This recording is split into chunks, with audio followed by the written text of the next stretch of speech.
Olá, eu sou Mariana Gundo, eu sou advogada e, assim como vocês, também sou estudante de nutrição. Eu e Jaqueline vamos apresentar para vocês hoje a resolução do CFN, Conselho Federal de Nutrição, a resolução 600 de 2018. E antes de tudo, a gente só queria agradecer muito a oportunidade de poder construir, colaborar com a disciplina. A gente queria só reafirmar que a gente está bastante feliz com a oportunidade.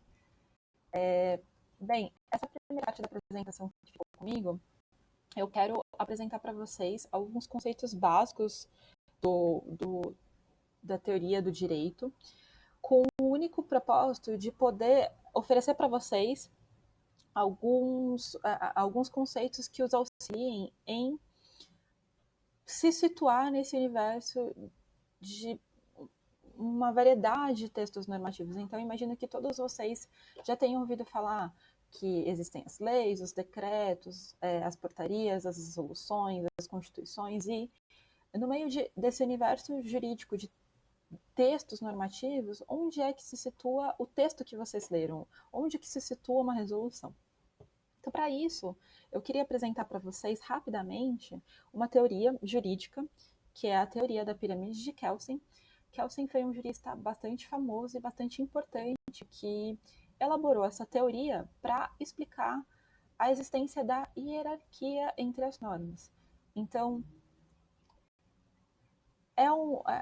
a ideia é bastante simples. Os textos normativos, quanto mais próximos do topo da pirâmide, maior força, maior hierarquia eles têm em relação aos demais. Então, aqui, indo lá para o desenho da pirâmide, a gente vai ter no topo da pirâmide, a Constituição Federal. A Constituição Federal é o texto máximo, é a lei máxima de cada estado, de cada nação. Então, no Brasil, a gente tem a nossa Constituição Federal, que é a Constituição Federal de 1988. Abaixo dela, a gente tem as emendas constitucionais, que são também textos normativos muito fortes. Eles são emendas ao texto da Constituição, como o nome diz, ou seja, são adições ao próprio texto que acabam compondo a Constituição. Abaixo a gente vai ter as leis complementares, leis ordinárias, abaixo das leis os decretos, e ali, na base da pirâmide, as resoluções e portarias. Então, o principal conceito que eu queria trazer aqui para vocês com a pirâmide é a ideia de que o texto que vocês leram e que vocês estudaram é um texto que compõe a base dessa pirâmide. Bem, além disso, só para fixar melhor e aprofundar um pouco mais essa ideia, eu queria trazer essa outra ilustração para vocês, essa ilustração das molduras ali. Qual que é a ideia aqui? Qual que seria, então, a diferença, além da hierarquia, entre um texto de lei, um texto de decreto, uma resolução? Existem várias diferenças, mas uma bem importante que eu queria apresentar para vocês é a diferença quanto ao conteúdo. Então, quanto mais no topo da pirâmide, o conteúdo desse texto vai ser mais geral e mais abstrato. Quanto mais na base da pirâmide, o conteúdo desse texto vai estar mais próximo da realidade e da vida prática. Então, ali a gente tem o topo da pirâmide ilustrado por essas molduras mais externas, e a base da pirâmide, mais perto da realidade, ilustrado por essas molduras que se aproximam da fotografia ali na tela. Então, um exemplo para ilustrar. Imaginem, então, que a gente tem na nossa Constituição, e temos mesmo, um direito assegurado, que é o direito à alimentação. Então, esse direito compõe ali as molduras mais externas. E aí, imaginem que para a gente assegurar o direito à alimentação, a gente vai ter que ter várias leis, porque são várias os âmbitos de aplicação de várias leis para a gente assegurar um direito à alimentação. Então, desses âmbitos é, por exemplo, o âmbito da alimentação escolar. Então, a gente vai ter uma lei que, para assegurar o direito mais geral à alimentação, vai assegurar o direito à alimentação escolar. Para essa lei funcionar, ela vai ter que ter mais detalhes, ela vai ter que ter um decreto. Então, a gente está ali descendo a pirâmide e se aproximando da fotografia. Por que vai ter que ter um decreto? Porque, enfim, para essa lei funcionar, a gente vai ter que ter num decreto o que compõe a merenda, quais são os recursos para essa merenda, quem vão ser os profissionais que vão gerir esses recursos, enfim. Até que a gente vai chegar num detalhe de operacionalização, que é quem são os profissionais que vão ser responsáveis por isso, o que tem que fazer o profissional que é responsável pela alimentação escolar, que é um pouco do que vocês estudaram no texto da resolução. Então, por isso, vocês já conseguem compreender por que o texto que vocês leram, o conteúdo do texto que vocês leram, ele compõe uma resolução, ou seja, ele está mais na base da pirâmide, ou seja, ele está mais próximo ali da fotografia, e ele não compõe uma lei, mais distante da realidade. Bem, o que isso significa na prática, né? Eu quis trazer um pouco a tal da pirâmide na prática. Com esse slide, eu quero trazer duas mensagens bem importantes. A primeira delas é: as leis, as resoluções, as portarias, elas existem, porém, elas não são escritas em pedra, elas podem ser alteradas, e elas podem ser alteradas tanto para se adaptar a uma realidade ou para propor mudanças na realidade, né? Nessas duas vias. Uma das formas da gente alterar textos de normas é levar um questionamento para o tribunal.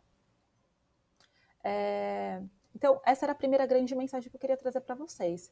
Esses textos normativos, eles podem mudar, eles estão em constante alteração e disputa. A segunda mensagem que eu queria trazer para vocês nesse slide é o quanto que a tal da pirâmide na prática não é uma análise simples, né? Não é uma análise de hierarquia tão simples assim. Por quê? Vejam só, vou contar rapidamente esse caso da notícia que eu trouxe para vocês. Essa notícia é de um portal de notícias jurídicas. Eu vou voltar aqui rapidamente para poder ilustrar para vocês o caso. A gente tem na nossa Constituição, ou seja, no topo da pirâmide, um direito assegurado, que é o direito ao livre trabalho. Ótimo. A gente vai ter aqui, mais para baixo da pirâmide, uma lei, que depois a Jaqueline vai contar para vocês, que é uma lei que regulamenta a profissão do nutricionista.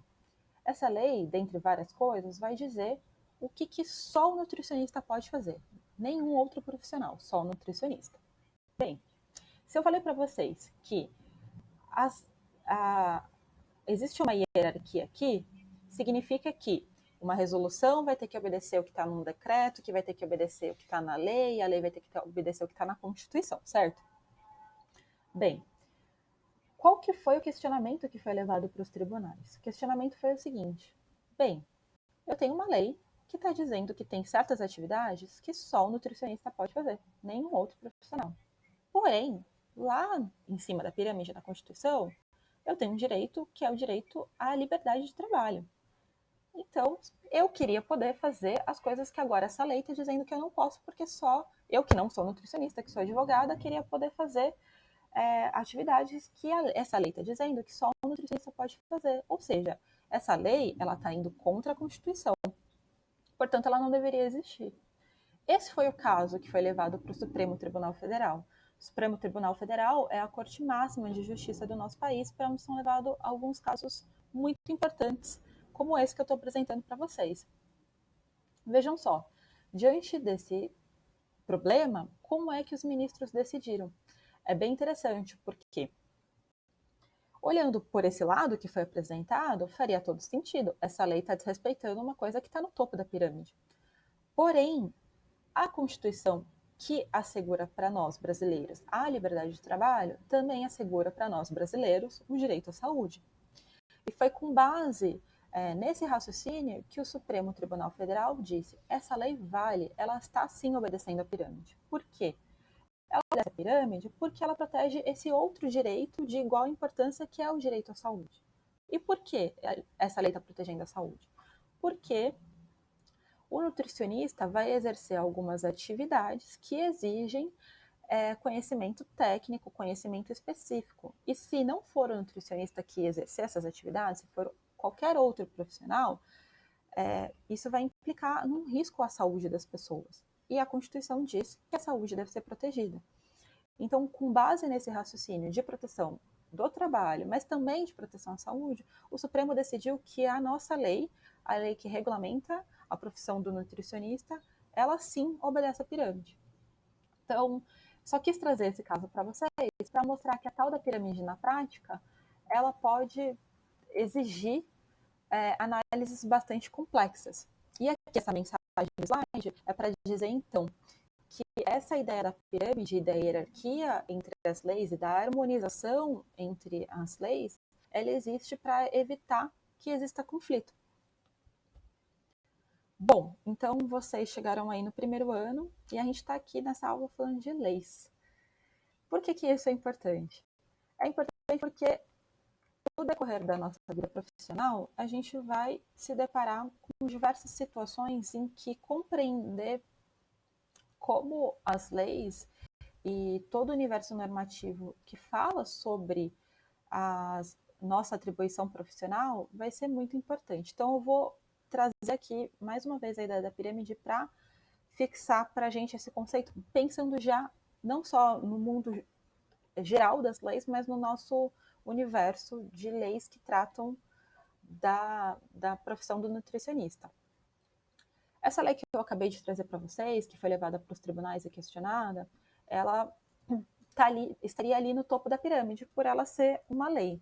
Abaixo dela, a gente vai ter as resoluções do Conselho Federal de Nutrição, que é o tema da nossa aula. O Conselho Federal de Nutrição, ele vai emitir textos normativos para todo o país. Abaixo do Conselho Federal de Nutrição, então, a gente vai ter os conselhos regionais de nutrição. A gente tem o CRN1, CRN2, CRN3. Por que essa divisão? Porque cada um dos conselhos regionais vai emitir portarias estão abaixo das resoluções, para cada um dos seus estados. Então, por exemplo, o CRN que emite portarias para o estado de São Paulo é o CRN3. Por fim, eu só queria trazer para vocês algumas dicas assim, de ordem mais prática para vocês compreenderem e decifrarem melhor um texto normativo.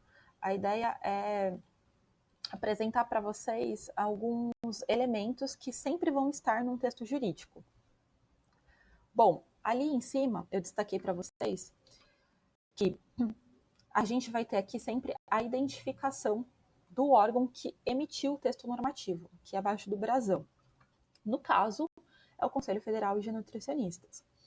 Se a gente estivesse lendo uma lei federal, a gente estaria escrito a Presidência da República. Se a gente estivesse lendo uma lei do Estado de São Paulo, ali estaria a Assembleia do Estado de São Paulo. Se a gente estivesse lendo uma lei municipal da cidade de São Paulo, estaria ali Prefeitura Municipal de São Paulo.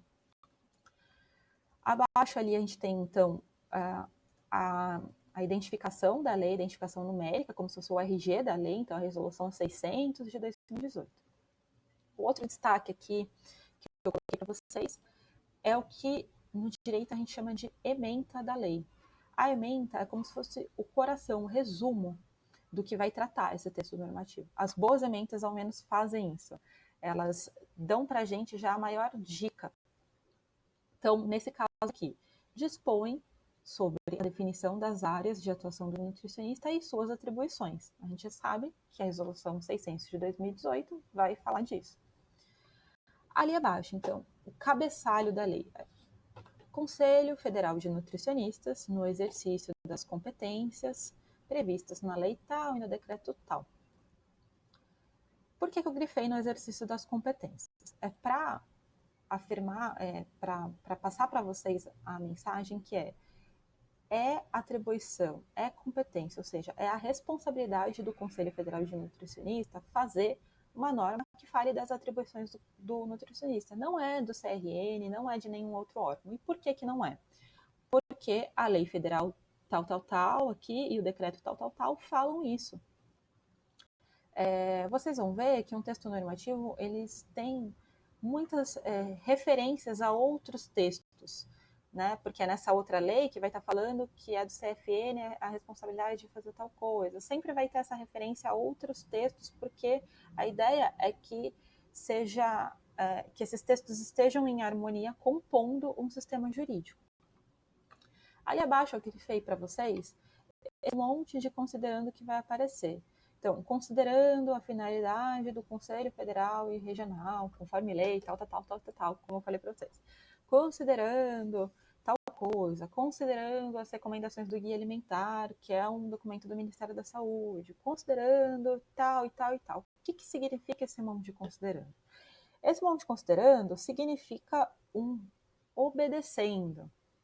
Obedecendo a lei tal, obedecendo o que dispõe o decreto tal.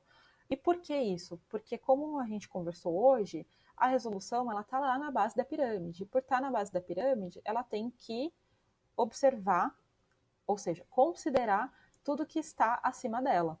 Então, esse monte de considerando demonstra isso. E situa a gente, né, que além da resolução, tem esse monte de outros textos normativos que regulam esse assunto. E aí, por fim, eu grifei para vocês o resolve. O que significa o resolve? O resolve significa a inovação. Quem resolve? Resolve o Conselho Federal de Nutricionista. A partir dali, a gente vai ver o artigo 1, o artigo 2 da resolução. A partir dali, começa realmente o conteúdo da lei. Então é isso, gente. Eu queria trazer para vocês um pouco dessas dicas práticas e agora passo a bola para a Jaqueline. Obrigada e até logo.